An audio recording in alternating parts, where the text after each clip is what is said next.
Hello, I'm Terry, and this is a little quick review on the Traeger Ranger.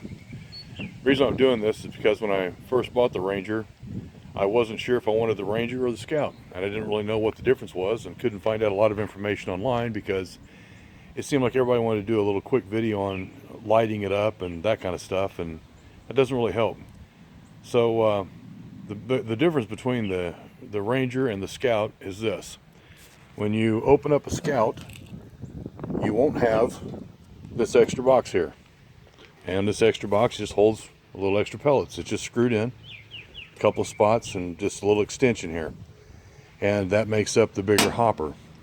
You also won't get an included stainless, or not stainless steel, but cast iron griddle. That'll be included with your Ranger. Also, the difference is the arc controller, which also comes with a probe. So you can probe your meat and be able to set it here on your controller and be able to set your meat to whatever temperature it is you want. Watch the front. It isn't Bluetooth or anything like that.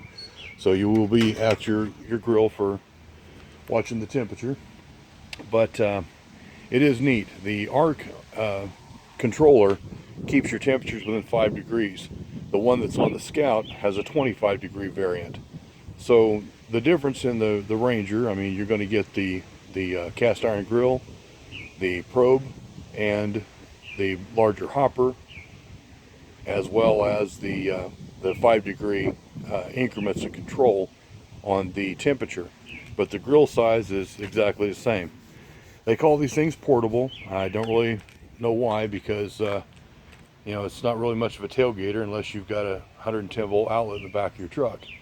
They do sell an adapter for it, but I would think that they'd be smart enough to be able to do a 12-volt system for one that they're calling a portable. The unit operates real simple.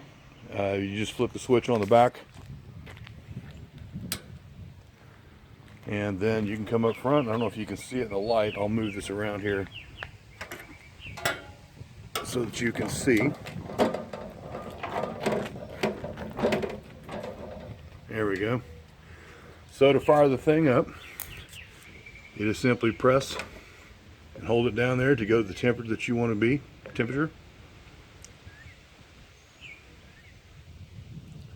I'm going to cook me a couple of burgers, frozen patties, so I'm going to bring it up to about 375. And I'm going to hit ignite. It's going to fire up, and it's going to heat up and work. I'm going to tell you a couple things about the startup and shutdown of this. If you notice, I did the startup. If I were to shut it down, I'd push this and hold. Where it says off, I let go. And the reason for doing that is because it'll burn the excess pellets up and then shut down. And that's the way you keep it from overheating when you first fire it up. People complain about these things overheating, and when they first fire them up and the temperature goes way high, and the reason why they do that is because they don't go through the shutdown process. If you let it empty out the pot, it'll light up and work every single time. You unplug it or shut it off hard by the switch on the back, and the next time you fire it up, it's going to overheat because you're going to have a whole lot of excess pellets in there. But and one last thing I guess I could say about it is it burns about 1 cup of pellets per hour at 350 degrees, which is pretty incredible. All in all, I like the Traeger Ranger, and it's been a good grill. Cooks everything. Pizzas are great. Of course, frozen burgers, steaks are good on it. You just run it up to 400 degrees. And the main thing I guess to say about this, if you want to really know how to cook on it, is just pretend it's an oven. They call it a grill, but its best definition would be an oven.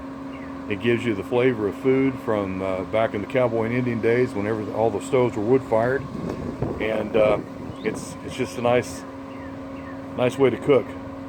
I like it.